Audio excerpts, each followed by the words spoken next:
ઘણા પ્રશ્નો ઉઠે કે આપણે સમાન પ્રાસના શબ્દોને રાગમાં ગોઠવી દઈએ તો સંગીત બની જાય?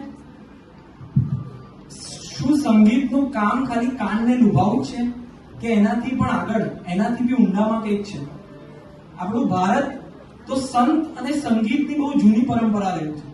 તમે કબીરને સાંભળો, ગુરુ નાનકને સાંભળો કે આપણા નરસિંહ મહેતાને સાંભળો, આ બધાના સંગીતમાં તમને એક સમાન વસ્તુ મળશે કે ધૂન એટલી સુંદર કે તમે સાંભળો એટલે તમને મદમસ્ત કરી નાખે, પણ થઈ ગયેલી વાત એટલી ગહેરી, વાપરેલા શબ્દો એટલા સત્ય કે સંગીતના પત્તા તમને ગહેરા ચિંતનમાં ઉતારી દે.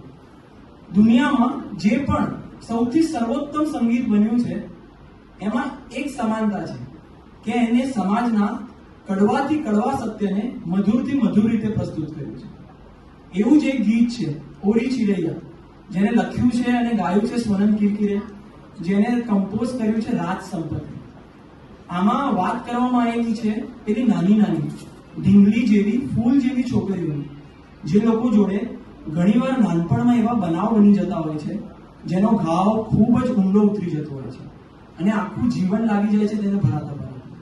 પણ તોય તમે જ્યારે આ ઢીંગલીને જુઓ ત્યારે તમને હસતી જ હસતી અને રમતી જ રમતી મળે.